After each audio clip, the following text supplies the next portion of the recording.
Olá pessoal, bem-vindos e bem-vindas ao América Pod, o podcast produzido por alunos e alunas da MF América.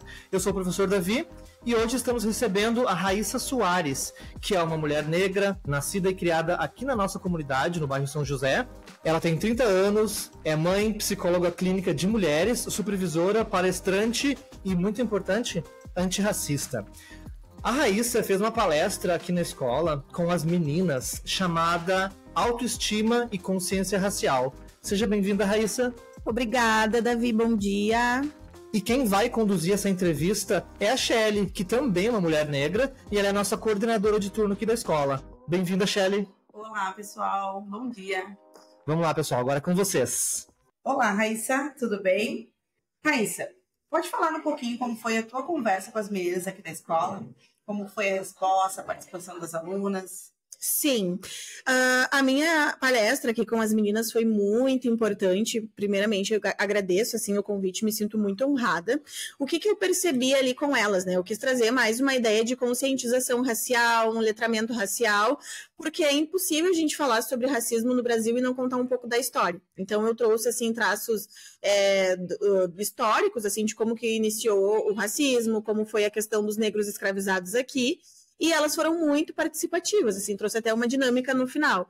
Uma das coisas que me chamou mais atenção foi a reação delas em relação à denúncia para a polícia, porque geralmente é uma negativa, né? Ah, não adianta denunciar, a polícia não nos protege, né? Ela mais nos marginaliza. E eu quis explicar o porquê disso, né? Porque seria um fruto do racismo estrutural mesmo na sociedade. E uma coisa que me chamou muita atenção foi a normalização dessa violência entre próprias pessoas negras. Por exemplo, algumas falas e atos racistas entre uma pessoa negra e outra também, né? Trazendo essa normalização. E o que ficou de questionamento é por que normalizam isso, né? Por que é normal isso? E explicar o porquê que é normal, porém não deveria ser aceitável, né? Mas foi bem rico, assim. Acho que vai ecoar bastante por bastante tempo, assim, para elas. Legal, legal. Conta pra gente um pouco da tua história, por que tu escolheu trabalhar com mulheres e com a temática de racismo e de autoestima. Assim, a minha história começou por uma história de vida mesmo, né? Eu fui nascida ali, criada aqui no bairro São José, como eu falei. Eu sou filha de pais separados, pai e mãe separados desde o início, assim, da minha vida, que eu me lembro, assim, que eu me entendo por gente. Então, eu fui criada pela minha mãe, fui criada pela minha avó, pela minha tia, que são mulheres negras. Então, por muito tempo, eu vi muito, ao longo da minha vida e da criação que eu tive dela, eu vi muitos desafios que elas passavam para poder me criar, né? Dentro de toda a pluralidade que tem sobre uma mulher e as atividades que a gente exerce, né? Por exemplo, ser mãe, gerir uma casa, a nossa profissão. Então, por conta da minha história mesmo, eu escolhi, até por passar por certos tipos de violência, o racismo também, o machismo, né? Eu virei mãe e aí precisei me virar nos 30 para poder criar minha filha. Graças a Deus tive a minha rede de apoio, mas a minha história é a minha identidade, então eu pensei assim, ó, depois de formada, o que eu posso fazer para poder ajudar e auxiliar a transformar vidas, né, de pessoas que saíram do mesmo lugar que eu. Então, hoje eu me encontro muito feliz, inclusive, especialmente hoje que estou aqui com vocês falando sobre isso. Ai, que joia! E qual a importância de trazer esses assuntos dentro do ambiente escolar? O que tu acha?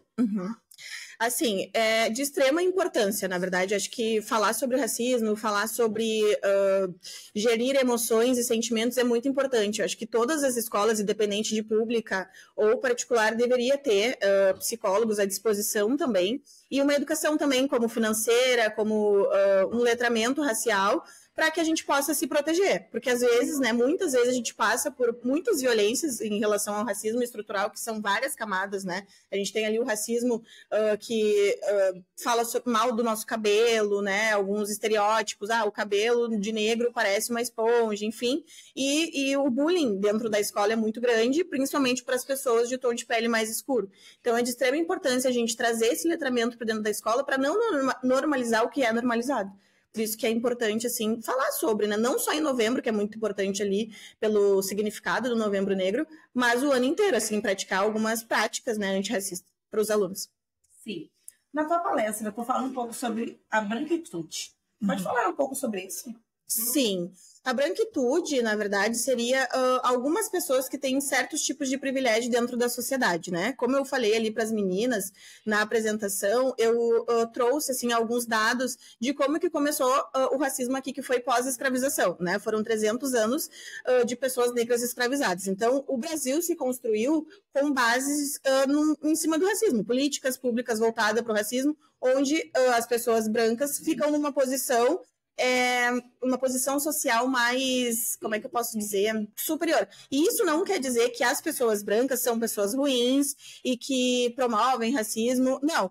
Mas, dentro de uma sociedade entre negros e brancos, as pessoas negras acabam sofrendo mais pelo tom de pele, entendeu? Então, a gente vê aí personalidades, por exemplo, eu não vou deixar de sofrer racismo porque eu sou negra, entendeu? Pode ter uma psicóloga que fala também o assunto tanto quanto eu, mas eu vou sofrer. Porque eu sou pelo meu tom de pele. Antes de eu chegar, as pessoas já dizem, né, quem a gente é. E quais são as queixas mais comuns, assim, relacionadas à autoestima que as mulheres te procuram, assim? Agora, falando de mulheres adultas, né, que é o meu público, assim, geralmente é uma autoestima e uma dependência emocional muito grande também, né, voltada ali, geralmente nos relacionamentos. Mas a gente fala, assim, sobre cabelo, que não se gosta do cabelo, tom de pele, queria ser diferente, né? Geralmente, a população que passa pelo racismo tem uma ideia de que ser mais claro vai sofrer menos, e é real, né? Tem até uma tabelinha ali de cor, e geralmente são essas queixas, assim, da autoestima, relação de cabelo e assim em diante, assim, se envolvem em relacionamentos também onde permanecem, assim, o ciclo da dependência por não se amarem, né, por não se valorizarem e acreditarem que merecem aquele tipo de tratamento. Então é bem importante, assim, o autoconhecimento também em terapia, né? Sim. Quais são os sinais que a autoestima está prejudicada? E as pessoas precisam buscar uma ajuda profissional? Sim, alguns sinais de que a autoestima está fragilizada, geralmente é quando a gente não tem vontade de fazer o que a gente costuma gostar de fazer. Por exemplo, a tua vida toda tu gostou de algum tipo de esporte, ou gostou de sair, gostou de ir num pagode, ou gostou de fazer alguma atividade que te dava prazer. E a partir de determinado momento tu não sentiu mais essa necessidade, não sentiu mais vontade, assim, não tinha motivação, é falta de motivação mesmo, assim, de pensar no futuro, sabe? Então o autoconhecimento nessa parte é muito importante, para tu começar a entender o porquê que tu paralisou, né? Para tu escolher dentro da terapia. A gente chega na terapia, geralmente, com uma ideia do que foi imposto pra gente, inclusive o racismo, né? Não se gostar. E aí, lá na terapia, a gente descobre o que a gente quer fazer diferente. Tá, ok, eu nasci aqui e me trouxeram isso. O que eu posso fazer de diferente agora aqui no meu autoconhecimento, né? Individual. Sim. Como práticas do dia a dia podem fortalecer a autoestima de forma concreta, assim? A autoestima pode ser fortalecida fazendo atividades que a gente gosta de fazer, né? Tendo um cuidado com o nosso corpo, tendo uma boa noite de sono, 8 horas no mínimo, porque isso importa também para a gente se sentir bem, com um humor mais elevado, né? Estar junto de pessoas que a gente se sente bem, né? Não dentro de um ambiente onde nós vamos sofrer certos tipos de violência e a gente permanece ali, porque aquele ambiente vai nos colocar cada vez mais para baixo, o nosso humor vai ficar cada vez mais deprimido.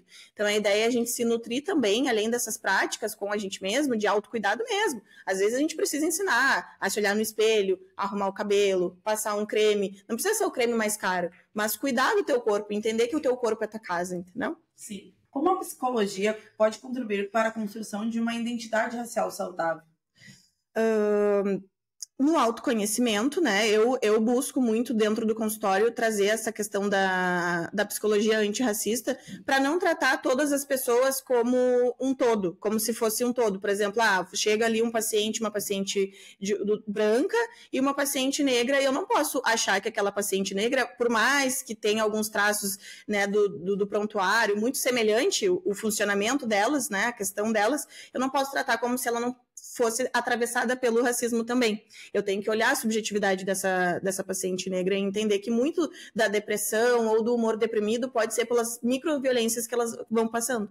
Então, a ideia é cada vez mais os psicólogos se especializarem para isso, porque a população, a maior parte, né, falo de psicólogos brasileiros, a maior parte da população é negra, índia, parda, racializada. Então, a gente não pode ficar sempre à mercê dos autores brancos que são passados para a gente na faculdade, né? Sai da faculdade, faz uma especialização, procura ler, né? Se informar cada vez mais para a gente poder estar abrangendo a população de fato brasileira, né? Sim. E como é que é a maternidade?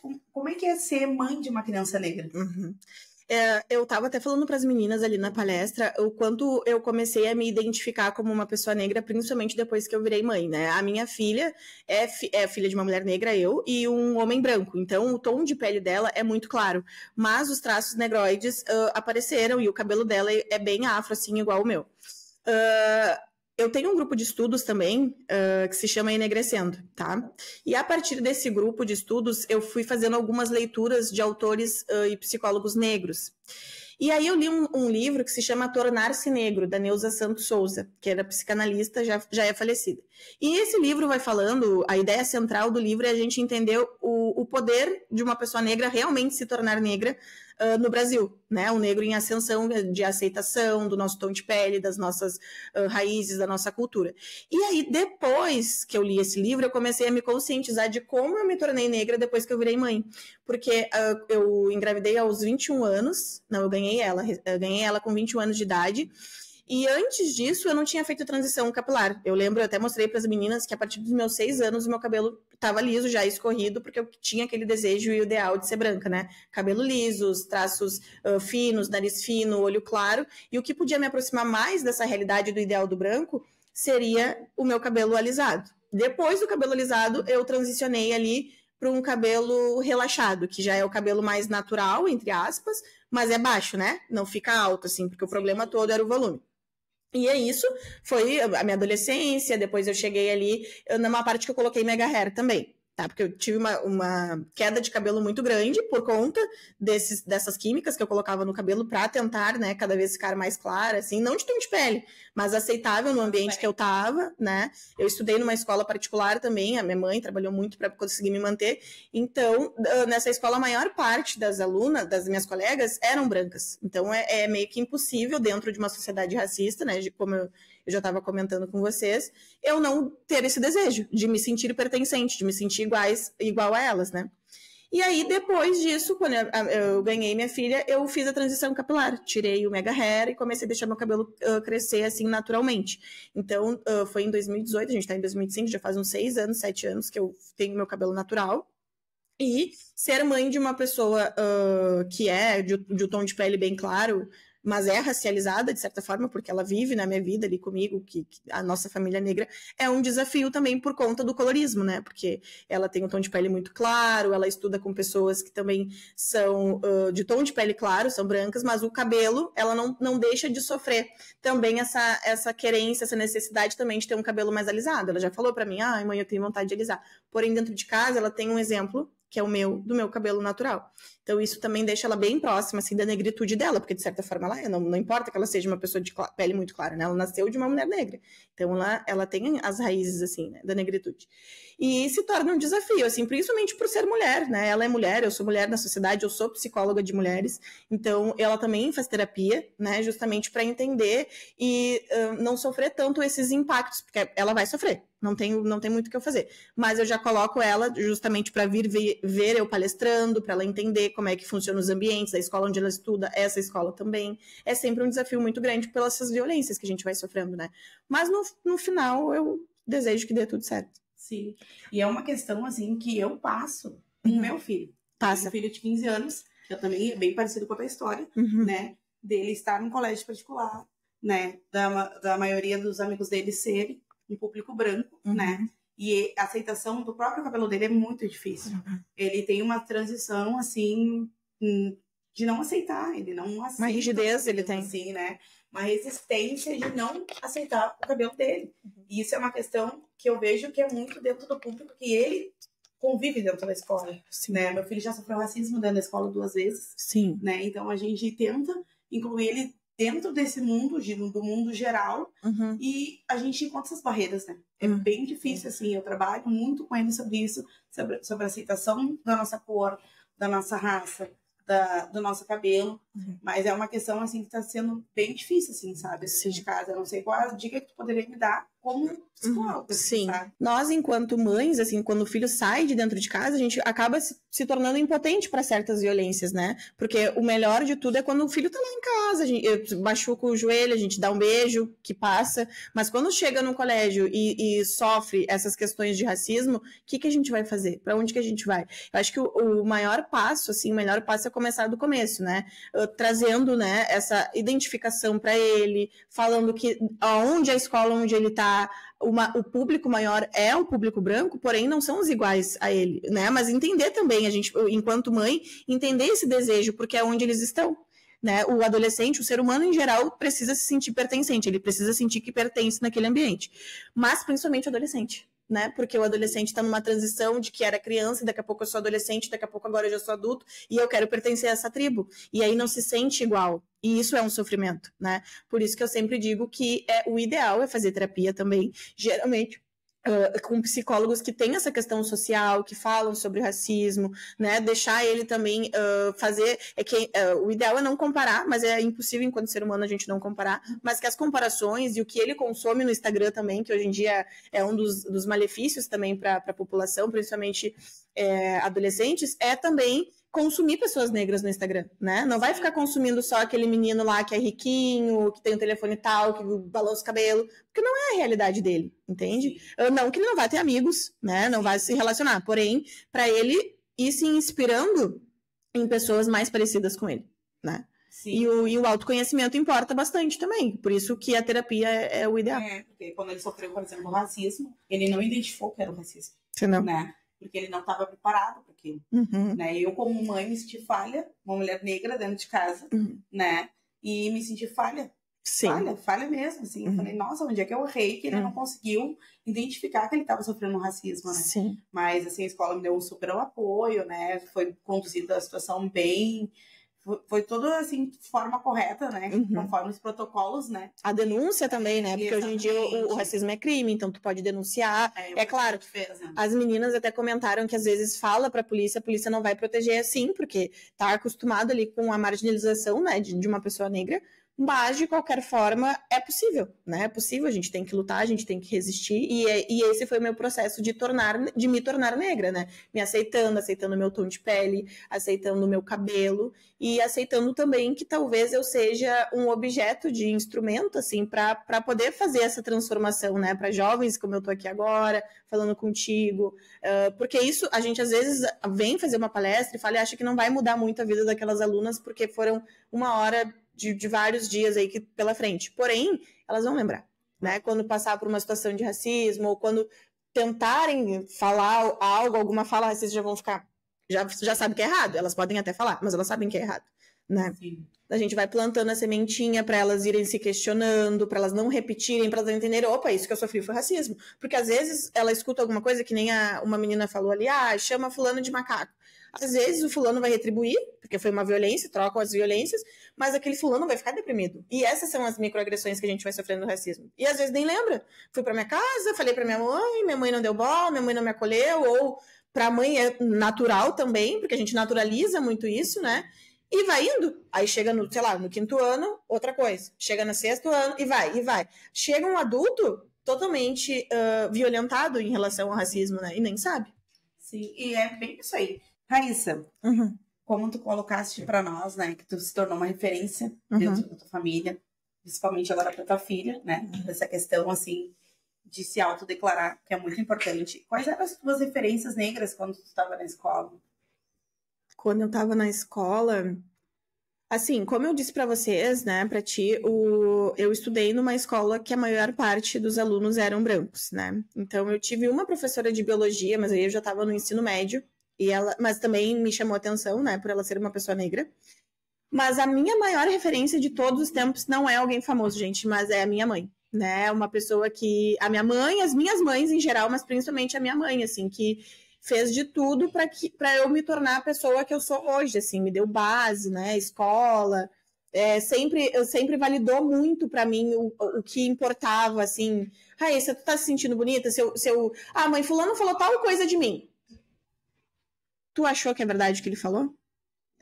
a minha opinião para ela, a minha resposta para ela sempre importou muito. E eu vejo isso também em alguns casos, nas famílias, que a gente fica meio numas assim, de a opinião de criança não importa. E não que minha mãe não tivesse, assim, o pulso firme comigo que ela teve, né? Fiquei bastante de castigo, que eu também já desafiei bastante ela. Porém, ela foi uma pessoa que sempre validou muito os meus desejos, assim, sabe? E sempre me acolheu muito. Eu sofri bastante racismo também na van, e onde eu ia, vou escolar, e a minha mãe foi lá e disse, olha só, não tem como ela não ser negra, porque ela saiu dessa barriga que é negra. Então, ela sempre trouxe uma identidade negra, assim, pra nós, assim, tu é negra, e não é porque tu é negra que tu não pode estar no ambiente que tu tá, entendeu? Então, acho que começou daí, assim, dentro de casa que começa, né? Eu acho que é bem por aí, assim, ela é o meu maior exemplo, a minha família, assim, a minha mãe, minha avó, a minha tia Rúbia, né, que é prof aqui. E assim, a gente vai indo. Hoje em dia tem mais personalidades, assim, né? De pessoas mais famosas, mas na época não tinha tanto, assim, na TV, né? Tinha Thaís Araújo e ponto. E agora a gente abre a TV e vê bastante atores, né? Sim, uma porcentagem bem grande, né? Ficamos bem felizes também, né? Sim, para as nossas crianças é ótimo. Então, pra finalizar, tu fez uma dinâmica que eu acompanhei ali bem no finalzinho mesmo, né? Na tua palestra, que as meninas pensassem sobre o que eu vejo em mim. Eu queria que tu respondesse essa provocação. Pra o que eu responder o que eu vejo Agora em mim? A gente quer escutar a tua resposta. Aí é muito difícil, eu vi que as meninas ficaram batendo cabeça para responder, né? Mas o que eu vejo em mim hoje é muito difícil falar sobre si, gente. Mas eu vejo que eu vejo que eu cheguei onde eu queria chegar hoje, né? Eu sou uma pessoa boa na escuta, né? E eu acho que uma escuta ativa, que é o meu trabalho, que é a minha maior ferramenta, é a minha voz e a minha escuta, é o meu diferencial, que eu também tenho uma pergunta assim, né? O que faz ser diferente? Eu acho que é a minha escuta. Eu me acho uma pessoa forte também, assim, em relação ao que as atividades que, enquanto mulher, né? A nossa pluralidade... mas eu acho que é isso, me considero uma mulher forte dentro das atividades que eu exerço, assim, eu não sou, é muito fácil falar o que a gente é ali, né? Eu sou uma mulher negra, eu sou psicóloga, eu sou mãe e tal, mas eu não sou só isso, eu sou um ser humano, então eu erro bastante também, e com os meus erros eu vou aprendendo também aqui com vocês. Eu falei para as meninas ali, eu estava iniciando com elas, dizendo que eu estava trazendo a informação, mas eu também ia captar a informação delas, porque todo encontro é transformador, então eu também me senti diferente depois que eu estive com elas, né? Então é só isso. Na verdade, eu sou uma metamorfose ambulante, né? Essa é a verdade. Bom, pessoal, chegamos ao final, então, de mais um episódio do América Pod. Queria agradecer demais a Raíssa, não só por ela ter tirado um tempinho e vir aqui com a gente, mas por ter oportunizado para as nossas alunas essa conversa que é muito rica e muito importante. Obrigado, Raíssa. Obrigada, Davi. Eu que agradeço. E, Shelly, muito obrigado por conduzir a entrevista. Gostei muito da sua participação. Muito obrigada, muito obrigada. Foi uma honra, né? Porque nós somos amigas de infância, né? Nós crescemos juntas. Sim. E duas mulheres negras chegar onde a gente chegou, sim, né? É de parabenizar mesmo. Representatividade, né? É que vocês falaram durante a conversa, né? Principalmente as meninas, né? De ver mulheres negras em lugares onde elas possam querer chegar, né? Então isso é muito importante. Muito obrigado todo mundo que participou desse episódio. Obrigado também quem nos escutou. Não se esqueçam de nos seguir, compartilhar e comentar no Spotify e no YouTube. Vocês também nos encontram no Instagram, que é America_Pod_Oficial. Até o próximo episódio.